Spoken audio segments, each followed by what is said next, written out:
Here in Medjugorje, you know that every second day of each month, Blessed Mary giving us messages and she telling us to be apostles of love.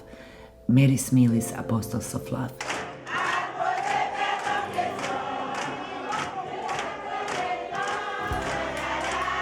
This is way more than a feeding and education program. This impacts people in such a massive way.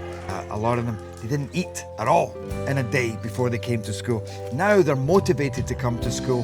They're motivated to be part of that community. They eat, they can focus. Now when you speak to them, they're saying, I want to be a doctor, a lawyer, education suddenly becomes like a possibility. I had a great chance to be a gangster too, but fortunately, I found Mary's Mills and I found education. And Mary's Mills feeds me for almost 12 years. So I am now started to have a new dream and realize that I can become something good than becoming something bad. And when you go into these communities, from the fathers to the mothers, the children, they can't wait to get up and say, this has really changed our lives, Has impacted their life, he has changed the children's attitude, he has created higher achievement rate, and he has transformed their life. It's quite hard to fathom, just how quickly this has grown and to what extent. Its source is Medjugorje and wanting to respond to Our Lady's call to holiness there. In the early 80s, as a teenager, I went with my brothers and sisters to Medjugorje, and it really changed our lives in lots of different ways. It just, I think, confirmed all those kind of hopes and dreams that, yes, it was absolutely true, that in our day, at this time, Our Lady was appearing to us. It was the grace of knowing that our Blessed Mother was with us, and the grace of knowing that our whole life in some very subtle way was going to change. We knew from that very first visit that there was going to be a fundamental change in our life, and all that we had to do was to trust our Blessed Mother and to do God's will on a day-to-day basis, and it would unfold for us what exactly she had planned. And one of those ways that my mother and father felt that God was asking them to turn our home into a retreat centre, into a family house of prayer.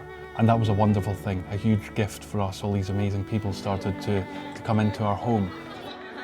And then, the years went by and the war began in Bosnia, and that was a horrible thing for all of us, something we never could have imagined. I think there was a particular sorrow in our hearts because it was a place that that meant so much to us.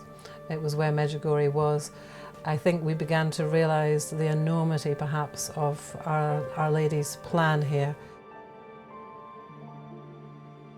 We began talking about the idea of trying to do something small to help. And that led to all of us launching just a very little appeal, asking people for basic things, for food, for clothing. And all this stuff started to come in here, and I asked my dad if we could borrow his shed to store these gifts that were coming in. And somebody gave us an old Land Rover, and we loaded that up and we drove to a refugee camp near Medjugorje, and we delivered the aid. When I came back home here, I found this mountain of food and clothing piled up here and continuing to pour in. So at that point I prayed about it and I thought about it, and I decided to give up my job. And I sold my house at that time, and somebody gave me a truck, and I just simply began driving back and forth to Bosnia. Then over the years our work began to evolve. We began to get involved in building homes for abandoned children in Romania, health clinics for people in Liberia during their terrible civil war. Lots of different things, but no real theme or focus to our work. And then in 2002 we were beginning to read reports about this terrible famine that was afflicting Malawi.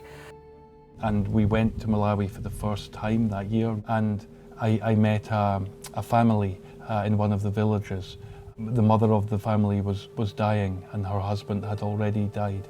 And then I started talking to her oldest child sitting beside her, and he was called Edward, and Edward was about 14 years of age. And at one point in the conversation, I said to Edward, Edward, what are your hopes? What are your ambitions? And he looked at me and he said, I'd like to have enough food to eat, and I'd like to be able to go to school one day. And that was it. That was all of his ambition at 14 years of age. Edward's words really hit home to me, really made me think about that more. And so very soon after that, we began. We began Mary's Meals, that simple thing of providing one meal every day in a place of education for the hungry child, so that you meet the immediate need of that child for food, but at the same time you tackle the underlying cause of poverty by enabling them to come into the classroom where they can get that education that can set them free. And I really felt almost like that's what God had been preparing us for all these years before that. I'm so happy that Mary's Meal exists, because knowing Blessed Mary, staying with her so many years, I learned how mother she is, how much she's suffering because of us. And I am sure that she's smiling when she looking Mary's Meal, because they helping for those who are really need. It is an amazing thing to think that today well over 1 million children are eating Mary's Meals every day.